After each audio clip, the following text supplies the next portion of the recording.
Hi friends, welcome to our channel. Beat forest officer special ടോപ്പിക്കിലെ മറ്റൊരു ക്ലാസ്സിലേക്ക് നിങ്ങൾക്ക് എല്ലാവർക്കും സ്വാഗതം. ആദ്യത്തെ ക്ലാസ്സിൽ നമ്മൾ വെസ്റ്റേൺ ഗാർഡ്സിനെ പറ്റി പൂർണ്ണമായിട്ട് പറഞ്ഞു. ഞാൻ അപ്പോഴേ പറഞ്ഞു വെസ്റ്റേൺ ഗാർഡ്സിനെ പറ്റി കഴിഞ്ഞ 2 വർഷങ്ങളിൽ തുടർച്ചയായി ക്വസ്റ്റ്യൻസ് ഉണ്ടായിരുന്നു. 2-3 ക്വസ്റ്റ്യൻ വീതം ഉണ്ടായിരുന്നു. സോ വെസ്റ്റേൺ ഗാർഡ് നിങ്ങൾക്ക് വളരെ ഇമ്പോർട്ടൻ്റ് ആണ്. ആ വീഡിയോ ഇനിയും കാണാത്തവർ പോയി കാണുക.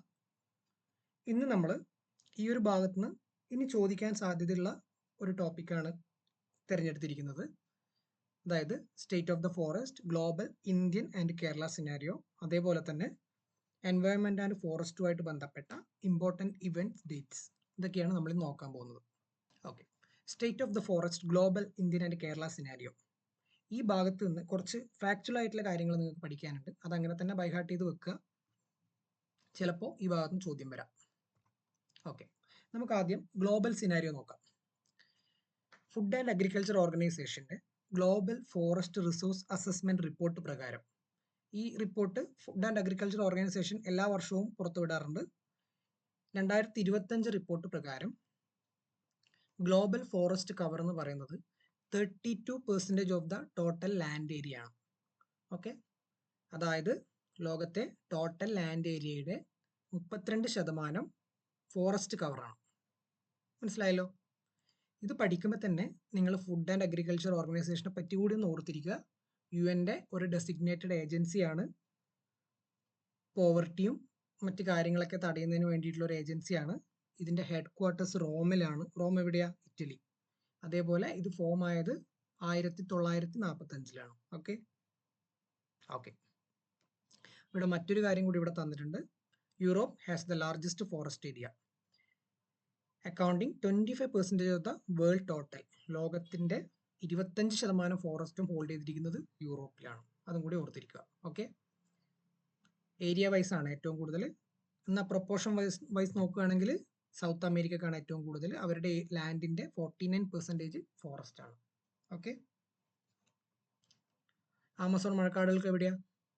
സൗത്ത് അമേരിക്കയിലാണ്. ഓക്കെ, അതും ഇതിൻ്റെ കൂടെ തന്നെ ഒന്ന് ഓർത്തിരിക്കുക. ഓക്കെ, ഈ റിപ്പോർട്ടിൽ ഇന്ത്യയെ പറ്റി പറഞ്ഞ കുറച്ച് കാര്യങ്ങളൂടെ നമുക്ക് നോക്കാം. അതായത് ഞാൻ നേരത്തെ പറഞ്ഞു, എന്താ പറഞ്ഞ global forest cover 32% of the total land area എന്ന് പറഞ്ഞു. ഓക്കെ, ഈ ടോട്ടൽ ഗ്ലോബൽ ഫോറസ്റ്റ് കവറിൽ 2% ആണ് വേൾഡ് ടോട്ടൽ. ഇന്ത്യയുടെ ഫോറസ്റ്റ് കവർ എന്ന് പറയുന്നത് റഫ്ലി 2% of the world total. Okay, അതേപോലെ ഇവിടെ മറ്റൊരു ഡാറ്റ തന്നിട്ടുണ്ട്. India has moved up to 9th position globally in terms of total forest area as per GFRA 2025. Okay, ഇന്ത്യയുടെ പൊസിഷൻ നേരത്തെ 10th ആയിരുന്നു, ഇപ്പൊ 9th ഇന്ത്യ മൂവ് ചെയ്തു. അതിനർത്ഥം ഇന്ത്യയുടെ ഫോറസ്റ്റ് കവർ വർദ്ധിച്ചു വരികയാണെന്ന് അർത്ഥം. ഓക്കെ ഓക്കെ താഴെ തന്നിട്ടുണ്ട്. India continue to maintain 3rd position world wide in terms of net annual forest area gain.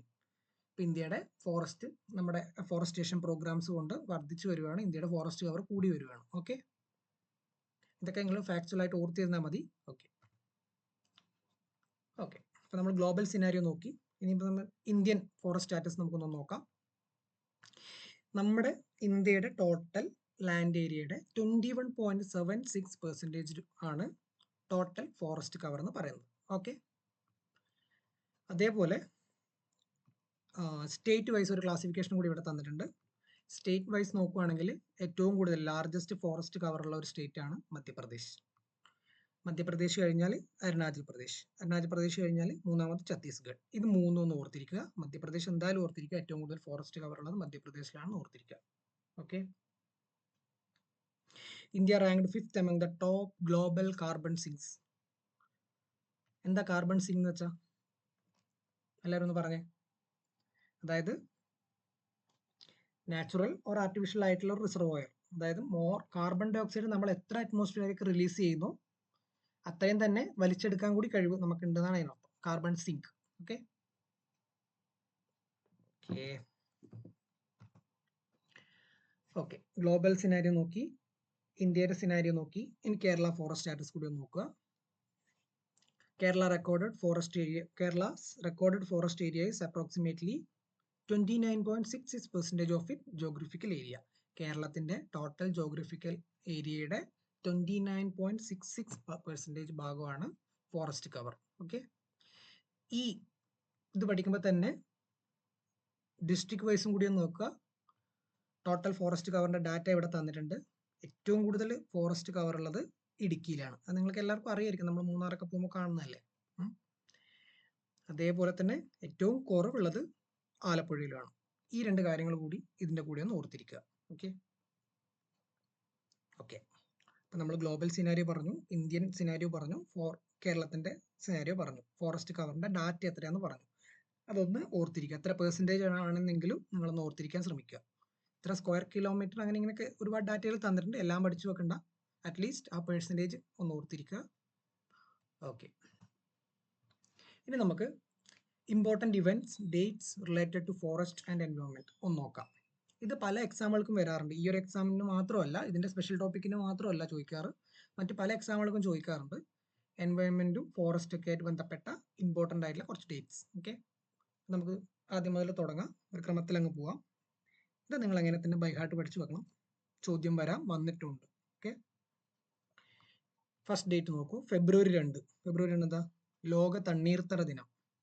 ഫെബ്രുവരി 2 ലോക തണ്ണീർത്തട ദിനം ആവാനുള്ള കാരണം എന്താ? അതായത് അവിടെ തന്നിട്ടുണ്ട് 1971 ഇറാനിലെ റാംസാറിൽ വെച്ച് റാംസാർ കൺവെൻഷൻ ഓൺ വെറ്റ്ലാൻഡ്സ് ഒപ്പുവെച്ച ദിനമാണ് ഫെബ്രുവരി 2. അതുകൊണ്ടാണ് ഫെബ്രുവരി 2 ലോക തണ്ണീർത്തട ദിനം. ഈ റാംസാർ കൺവെൻഷൻ എന്തിനാ? തണ്ണീർത്തടങ്ങളെ സംരക്ഷിക്കാൻ വേണ്ടിയിട്ടുള്ള ഒരു ഇന്റർനാഷണൽ കൂട്ടായ്മയാണ് Ramsar convention. Okay.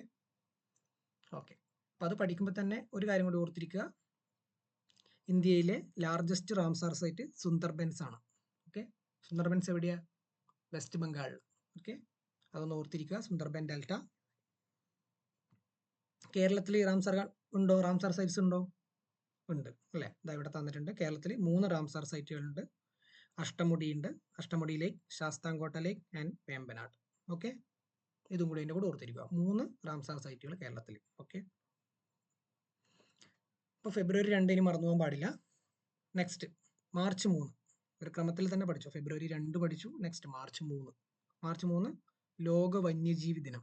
Okay, March 3 ലോക വന്യജീവി ദിനം. ഓക്കെ, ഇനി പറയുന്ന 3 ഡേറ്റുകൾ ഈ ഒരു ക്രമത്തിൽ തന്നെ പഠിച്ചിരിക്കുക. March, April, May. March 22, April 22, May 22. Okay, March 22 ലോക ജലദിനം, ഏപ്രിൽ 22 എർത്ത് ഡേ, മെയ് 22 ജൈവ വൈവിധ്യ ദിനം. ഇതേ ക്രമത്തിൽ തന്നെ ഓർത്തിരിക്കുക, ഒരു കോഡ് വെച്ച് പഠിക്കുക. ജല, ഭൗമ, അതായത് എർത്ത് ഡേയുടെ മലയാളം ഭൗമദിനം, ജല, ഭൗമ, ജൈവ വൈവിധ്യ ദിനം. March, April, May. March 22, April 22, May 22. ഇങ്ങനെ ഒരു ക്രമത്തിൽ പഠിച്ചു വെച്ചാൽ ഇത് നിങ്ങൾ മറന്നുപോവില്ല. ഓക്കെ, നിങ്ങൾക്ക് മനസ്സിലായെന്ന് വിശ്വസിക്കുന്നു. അടുത്ത സൈഡിലോട്ട് പോകാം. ജൂൺ 5, ഇത് നിങ്ങൾക്ക് എല്ലാവർക്കും അറിയാം. നിങ്ങൾ സ്കൂളിൽ പഠിക്കുന്ന സമയത്തൊക്കെ ജൂൺ 5 നമുക്ക് മരങ്ങൾ കിട്ടാറുണ്ട് അവിടെ. അതുകൊണ്ട് ആ ഡേറ്റ് നിങ്ങൾക്ക് എല്ലാവർക്കും ഫെമിലിയർ ആണെന്ന് ഞാൻ വിചാരിക്കുന്നു. ആ ഡേറ്റ് ഒരിക്കലും നിങ്ങൾക്ക് തെറ്റിപ്പോകാൻ പാടില്ല ഒരു എക്സാമിൽ. ജൂൺ 5 ലോക പരിസ്ഥിതി ദിനം. 2025 ലോക പരിസ്ഥിതി ദിനത്തിന്റെ തീമാണ് ഇവിടെ തന്നിരിക്കുന്നത്, ബീറ്റ് പ്ലാസ്റ്റിക് പൊല്യൂഷൻ. ഓക്കെ, പിന്നെയുള്ളൊരു ഡേറ്റ് ആണ് ജൂലൈ 29, അന്താരാഷ്ട്ര കടുവാ ദിനം. ഓക്കെ, ഈ ഡേറ്റ് ഓർക്കുമ്പോൾ തന്നെ ഒരു കാര്യം കൂടി ഓർത്തിരിക്കുക, ലോകത്ത് ഏറ്റവും കൂടുതൽ ടൈഗർ പോപ്പുലേഷൻ ഉള്ളത് ഇന്ത്യയിലാണ്. ലോകത്തിലുള്ള ടൈഗർ പോപ്പുലേഷന്റെ 75% ഇന്ത്യയിലാണ്. അതും കൂടി ഓർത്തിരിക്കുക. ഓക്കെ, കടുവ കഴിഞ്ഞു. അടുത്തത് ആന എന്ന് ഓർക്കുക. ലോക ആന ദിനം എപ്പോഴാ? World elephant day, August 12. ഈ ദിനങ്ങളൊക്കെ ആചരിക്കുന്നത് ഈ മൃഗങ്ങളുടെ സംരക്ഷണത്തിന്റെ ആവശ്യകത നമ്മളെ ഓർമ്മിപ്പിക്കാൻ വേണ്ടി കൂടിയാണ്. അങ്ങനെ മനസ്സിലാക്കിയിരിക്കണേ. ഓക്കെ, ഇപ്പോൾ കടുവേനെ പഠിച്ചു, ആനേനെ പഠിച്ചു. നെക്സ്റ്റ് ഇറ്റ്സ് കോമൺ ആണ്, ഇത് എല്ലാ എക്സാമ്പിളും ചോദിക്കുന്ന ഒരു ചോദ്യമാണ്. September 16 world ozone day. Okay, world ozone day. Okay, അടുത്തൊരു ഡേറ്റ് ആണ് ഒക്ടോബർ 13 അന്താരാഷ്ട്ര ദുരന്ത നിവാരണ ദിനം. ഇത് ഓർത്തു വെക്കുക, നമുക്കിപ്പോൾ ഒരുപാട് ദുരന്തങ്ങൾ അടുത്തടുത്ത് ഉണ്ടായിട്ടുണ്ട്. സോ ഈ ഒരു ഡേറ്റും കൂടി നിങ്ങൾ ഓർത്തിരിക്കുക. അപ്പോൾ നമ്മുടെ ക്ലാസ് ഇന്നത്തെ ഇവിടെ തീരുകയാണ്. മറ്റൊരു ടോപ്പിക്കുമായിട്ട് വളരെ അടുത്ത ദിവസങ്ങളിൽ തന്നെ ഞങ്ങൾ വരുന്നതാണ്. കൃത്യമായിട്ട് ഫോളോ ചെയ്യുക, കൃത്യമായിട്ട് പഠിക്കുക. നിങ്ങൾക്ക് എന്തായാലും വിജയിക്കാൻ പറ്റും, വിജയിക്കാനുള്ള സമയവും ഉണ്ട്. Okay, all the best.